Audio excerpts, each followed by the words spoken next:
Assalomu alaykum qadrli kuzatuvchilarimiz. Navbatdagi video darslikda ko'rib turganimdan juda ham xursandman.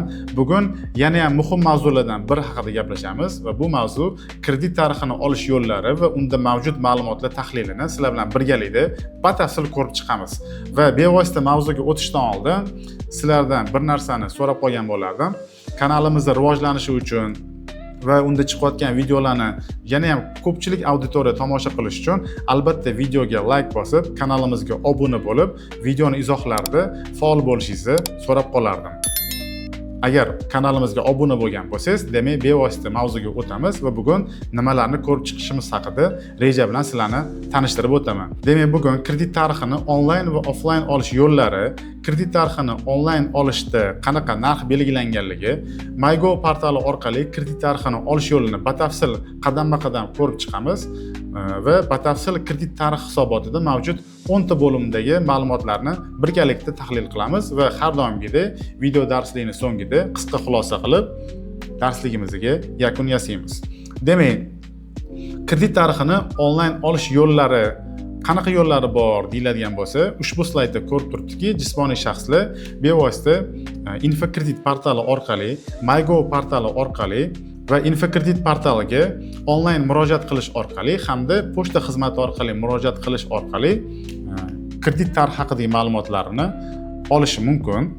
Navbatdagi slaydimizda kredit tarixini offlayn olish yo'llari haqida ma'lumotlar keltirilgan va offlayn olish yo'llari uchun bevosita kredit byurosiga o'zingiz yoki sizni ishonchnoma taqdim qilgan vakilingiz tashrif buyurgan holda yoki yagona darcha davlat xizmatlari markaziga tashrif buyurgan holda kredit tarixini olishingiz mumkin hisoblanadi. Va navbatdagi slaydda sizlarni kredit tarixini onlayn olish statistikasi bo'yicha keltirilgan ma'lumotga diqqatinglarni jalb qilmoqchi edim.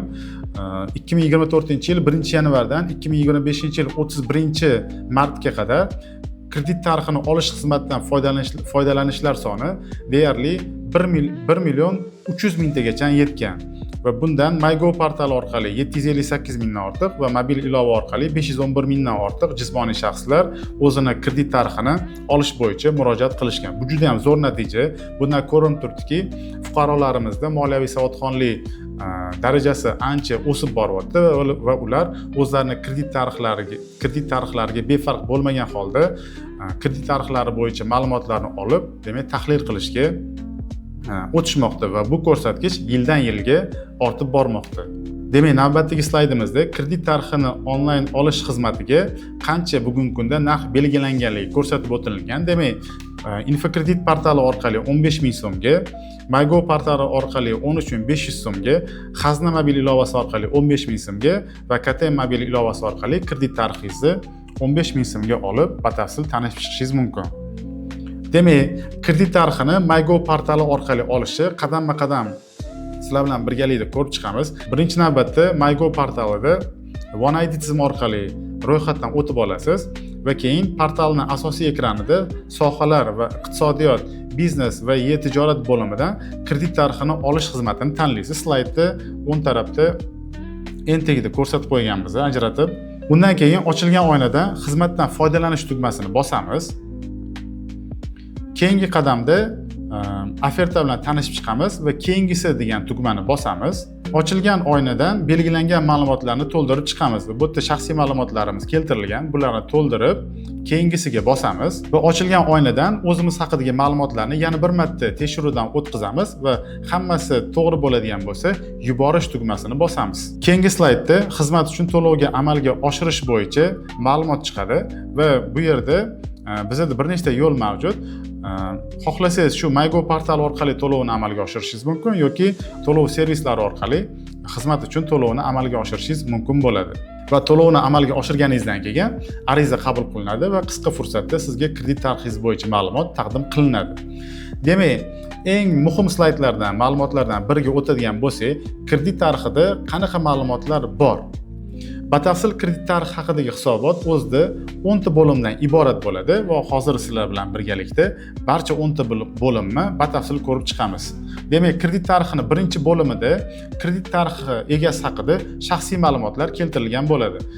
Slaydda ko'rsatib qo'yganimiz jismoniy shaxs haqida, uni familiyasi sharifi, PNFL, tug'ilgan kun, oy, yili, adresi, telefon raqami va boshqa ma'lumotlari keltirilgan bo'ladi. Kredit tarixining ikkinchi bo'limida kredit tarixi bo'yicha scoring ball ko'rsatiladi. Bu haqida batafsil o'zimizning Telegram kanalimizda ma'lumot joylaganmiz. Telegram kanalga linkni videoning описаниясida yozib qo'yamiz. Bemalol o'tib, ushbu ma'lumotlar bilan batafsil va bafurja tanishib chiqishingiz mumkin. Kredit tarixining 3-bo'limida kredit tarixi bo'yicha scoring ballingiz vaqt davomida qanaqa o'zgargani ko'rsatilgan bo'ladi. Va ushbu slayddan ko'rib turibsizki, oyma-oy sizni kredit tarixi bo'yicha ballaringiz yoki yuqoriga qarab yaxshilangani yoki pastga qarab aksincha yomonlashganini ko'rib o'tishingiz mumkin. 4-bo'limda kredit tarixi bo'yicha umumlashtirilgan ma'lumotlar keltirilgan bo'ladi. Ya'ni shu kungacha kredit olish bo'yicha yoki umuman kredit tarixi olish bo'yicha nechta arizalar yuborilgani, nechta shartnomalar mavjud bo'lgani, buning ichiga ham hozirgi mavjud, ya'ni ochiq va yopilgan shartnomalar, shartli majburiyatlar va yana bir nechta to'lovlar, qancha muddat o'tkazib to'langan to'lovlaringiz haqida va ularning soni va mavjud qarzdorliklar bo'yicha batafsil ma'lumotlar keltirilgan bo'ladi.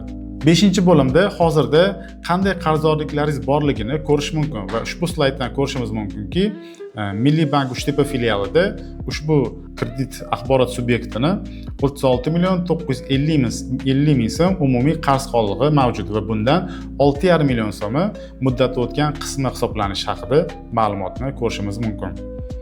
6-bo'limda sizni nomingizdan kredit olish uchun yuborilgan, lekin hali kredit shartnomasi rasmiylashtirilmagan arizalar haqida ma'lumotlar keltirilgan bo'ladi va ushbu slayddan ko'rishingiz mumkinki, Xalq banki va Finans mikrokredit tashkiloti tomonidan 20 million so'm va 10 million so'm kredit yoki mikroqarz olish bo'yicha arizalar yuborilgan va bu bo'yicha hali qarz shartnomasi rasmiylashtirilmaganligini ko'rishimiz mumkin.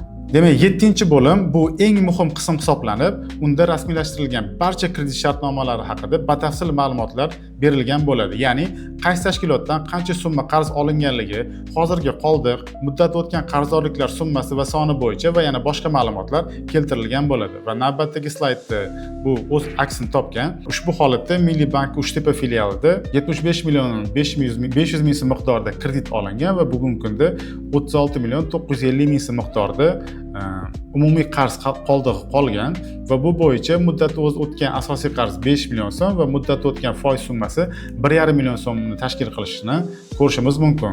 Va undan keyin ushbu kredit bo'yicha qanaqa ta'minotlar taqdim qilinganligini batafsil ma'lumotlar keltirilgan bo'ladi. Navbatdagi slaydda to'lovlar bo'yicha amalga oshirilgan sanalari va asosiy qarz bo'yicha muddati o'tgan to'lovlar, ya'ni prasrochka haqida ma'lumotlar keltirilgan bo'ladi. Va ushbu slaydda hozir vaqt cho'zilib ketmasligi uchun qisqa qilaman. Screenshot olib yoki videoni saqlab olib, bemalol ushbu ma'lumotlarni o'rganib chiqishingiz mumkin bo'ladi. 8-bo'limda qaysi kredit tashkilotlarida kafil, qo'shimcha qarzdor bo'lib qatnashganingizni va mulkingiz garovga qo'yilganligini ko'rishingiz mumkin. Bu yerda ko'rinib turibdiki, mana Ideya tashkilotida qo'shimcha qarzdor bo'lib, navbatdagi tashkilotda garovga qo'yuvchi bo'lib va undan keyingi tashkilotda bo'lsa kafil bo'lib ishtirok etganingizni ko'rish mumkin. 9-bo'limda kredit tarixingizni olish bo'yicha yuborilgan so'rovlar va obunalar ko'rsatiladi. Batafsil qaysi sanada, qaysi vaqtda, qaysi tashkilotni, qaysi xodimi tomonidan qanaqa ariza raqami bilan kredit tarixini olish bo'yicha so'rovlar yuborilganligini batafsil ushbu 9-bo'limdan ham ko'rib chiqishingiz mumkin. Va 10-bo'limda umumiy izohlar keltirilgan bo'ladi. Demak, bugungi video darsligimizdan xulosa qiladigan bo'lsak, bugungi kunda firibgarlikning turlari va ko'rinishlari avj olayotganligini inobatga olsak, kredit tarixini hech bo'lmaganda 1 yoki 3 oyda bir marta tekshirib turish maqsadga muvofiq hisoblanadi. Chunki siz nomingizdan yuborilgan kredit tarixi bo'yicha so'rovlar, arizalar va shartnomalarni tahlil qilishingiz va firibgarlikning oldini o'z vaqtida olishingiz mumkin bo'ladi. Bundan tashqari, o'z kredit tarixingizni joriy holatini o'rganib, zarur bo'lsa, uni o'z vaqtida yaxshilash bo'yicha qarorlar qabul qilishingizda bu juda ham muhim rol o'ynaydi. Aziz kuzatuvchilarimiz, navbatdagi video darsligimizda ham o'z nihoyasiga yetdi. Video darsligimiz so'ngida sizga bitta juda ham muhim tavsiyani bermoqchiman. O'zingizni kredit tarixingizga aslo befarq bo'lmang va uni muntazam ravishda kuzatib boring, tanishib boring va tahlil qilib boring va shu orqali siz boyga aytib o'tganimizdek turli xil firibgarliklarni va kredit tarixingizni yomonlashini oldini o'z vaqtida olishga erishishingiz mumkin bo'ladi. Video darsligimiz agar sizlarga ma'qul bo'lgan bo'lsa va bir dona foydali bo'lsa ham ma'lumot olgan bo'lsangiz, albatta izohlarda bu haqida o'zingiz fikringizni bildiring va videoga like bosish esingizdan chiqmasin va bundan ham muhimi, albatta bizning YouTube'dagi kanalimizga obuna bo'lishni unutib qo'ymang.